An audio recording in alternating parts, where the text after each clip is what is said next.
and welcome to the Nth Degree, where we talk about the latest trends, technologies, and innovations that are happening across the healthcare and media spaces. I'm Amanda Preto, and joining me today is Matt Straylaw, Manager CXM with CMI Media Group. Did you know that email, yes, email, is still a key way for pharma brands to engage with HCPs? But as we know, there are challenges to navigate, like responsiveness and deliverability. Matt's going to walk us through what's happening across the landscape and what brands need to know. So let's get going. Hi, Matt. Welcome to the Nth Degree. It's great to have you here. Yeah, thanks for having me, Amanda. Appreciate it. Yeah. So let's dive right in. Tell us what you're seeing trending across the landscape in terms of HCP engagement in email. Yeah, so the biggest thing we're seeing right now is all of the different requirements are changing for deliverability. So it's becoming more strict, but also just more important to follow these guidelines that the big three mailbox providers, so that's Google, Yahoo, and Microsoft, are implementing to make sure that email senders are following the right requirements and best practices to ensure that their emails actually go to the inbox rather than a spam or a junk folder.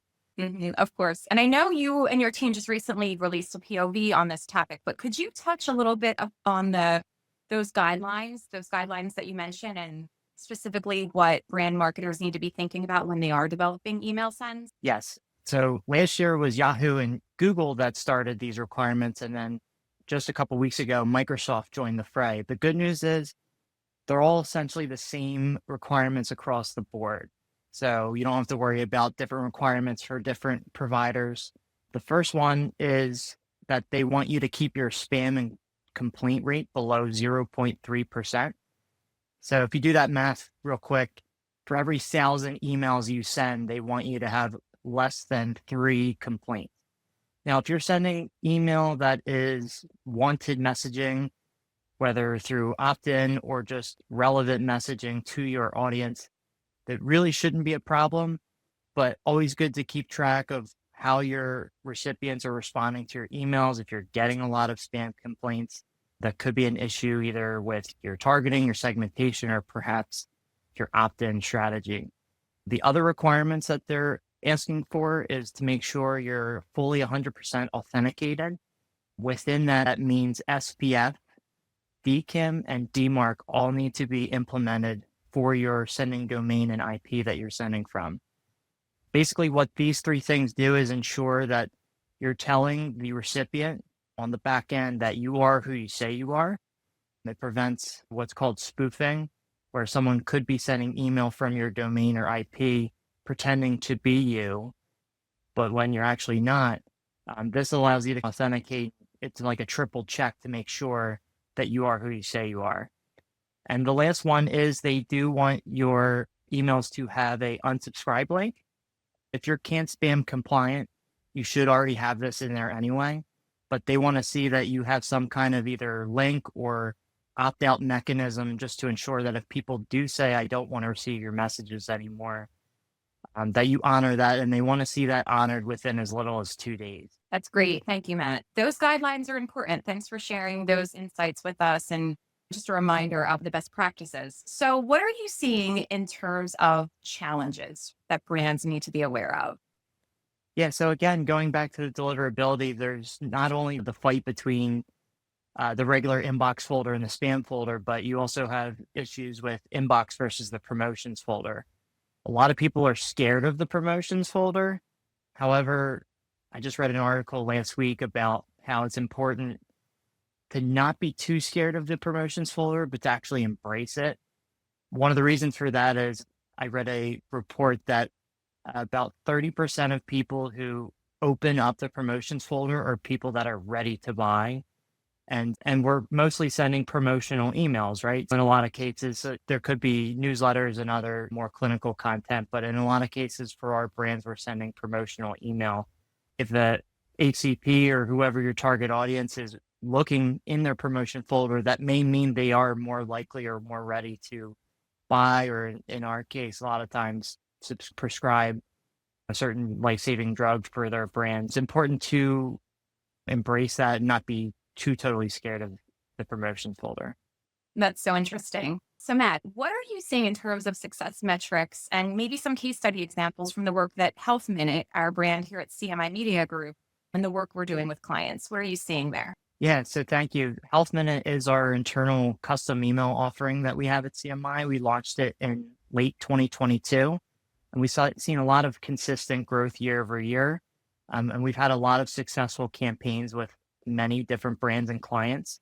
It works very well, not only as a standalone or base media offering, but also as part of our automated media orchestrator for omni-channel campaigns using that tool. Fully integrates, and it's able to execute daily messaging as well as report back daily physician level data. Many of those campaigns, we're seeing open rates well above the industry standard. Our data analytics team shared that the usual open rate is about 11 to 12%. We've seen many campaigns be in like the 13 to 15, and even in a lot of cases, closer to 20% open rates. Same thing with click rates. We've seen the industry standard is around 1%, and we've had plenty of campaigns that have been in that 1.5 to 2% click rate range.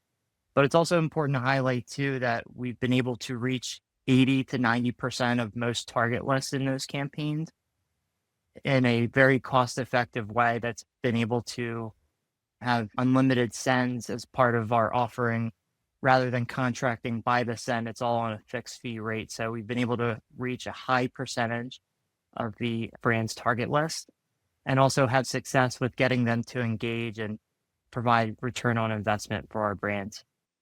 That's excellent. Nice job. Congratulations on that. So email works. This channel works. HCPs are engaging. So Matt, what is next? What should brands be excited about as we look at this channel for HCP engagement? Yeah, so email is still the most direct and trackable way to look at engagement. It's still the most direct channel that we have, but it should still be part of a larger omni-channel thought process. The old classic saying, you don't want to put all your eggs in one basket, but it's still the most direct way that we can see what HCPs are doing, both from an engagement perspective as well as just being able to reach them. With internet, for example, like we don't always know what web pages they're on or what they're doing, but from an email, we can see every activity that they are doing, whether it's opening or even not opening. That tells as much of a story as it is if they do open or click an email. But that, again, that ties back to what we have with AMO. And so Health Minute and AMO develop a great partnership. We've had them integrated from the beginning. So using that in tandem together will allow you to deliver that next best action or message via email, utilizing other tactics alongside it, not only to leverage that high reach with low cost, but also to make sure you're really covering all of your bases in an effort to try and reach your HCPs. That's right. Thank you, Matt. It was such a pleasure to have this conversation with you. And to our audience, while email may sound like a simple channel, there are complexities. So make sure you're working with your CMI Media Group and Health Minute lead. This was a great conversation. Appreciate the time, Matt, and to everyone. Thank you for watching The Nth Degree. Remember to like and subscribe.